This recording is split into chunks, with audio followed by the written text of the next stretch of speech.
Talaga pong medyo masaklap yun dahil matindi yung panawagan ng mga personalities, yung mga nasa politika, na sumusuporta dito sa SMNI. Maraming nananawagan na sana daw ay suportahan ng mga kababayan natin itong SMNI. Ang hirap, no? Ang hirap banggitin. Dahil wala sana kasing puwang ang mga katulad na itong nagkukunwari na media, katulad nga na itong SMNI. Sabi nga ni Senator De Lima, napakalayo na itong SMNI kumpara sa, napakalayong or walang binatbat, hindi katulad, okay?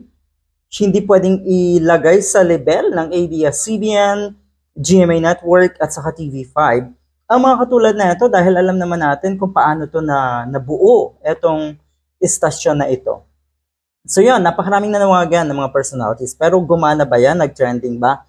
Hindi. Sa halip po, nag-trending yung hashtag shutdown SMNI.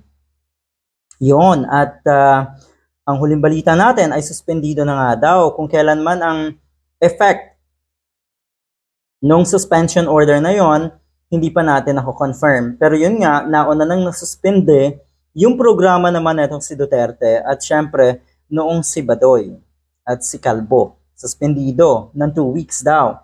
So kung yun ay suspendido ng 2 weeks, tapos ang SMNI ay masuspende ng 1 month, saan mag-ere itong mga programa na itong si Duterte at ng programa rin ni Badoy. Kaya siguro nasabi nga na itong si Duterte na MTRCB suspension of SMNI show violates right to free expression. Yun yung gusto nilang ipunto doon, na wala silang limit dito sa tinatawag na right to free expression.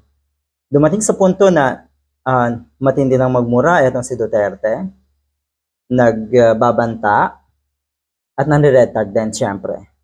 Matindi yung kanyang mga statement dito sa programa niyang ito. Alam natin kung bakit niya ginagawa, kung bakit meron siyang ganitong klaseng programa, para kung meron siyang platform at ma-explain, ma-justify yung kanyang sarili at ipagtanggol nga.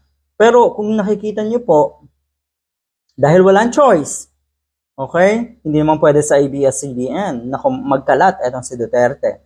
Lalong hindi pwede sa GMA at sa TV5. So, andyan ang SMNI. Yan po ang totoong target, totoong obhito na itong mga katulad na istasyon, na peking istasyon or peking media. Diba? Tapos, yan, itong picture na ito ay kumakalat ngayon. Tama nga naman. Wala kang ginawa. Sabi nga ng ilang pulahan at diehard, magkaiba daw yung sitwasyon ng ABS-CBN at natong SMNI. Totoo, sobrang magkaiba talaga.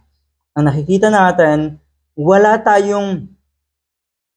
ma-pinpoint na problema ang ABS-CBN. Pero etong SMNI, mulat sa poll ay problema na at mukhang nanlalason talaga ng kaisipan ng mga kababayan natin. At syempre, yung mga naandyan na mga commentator na matatawag, kakaiba po ang ginagawa nila. Kaya wala po talaga or malaki po talaga ang pagkakaiba ng GMA or ng ABS-CBN, GMA Network, pati na rin ng TV5 dito nga sa SMNI na peking media. Nagkukunwari lang na media. Yan po ang sabi ni Castro. Good luck!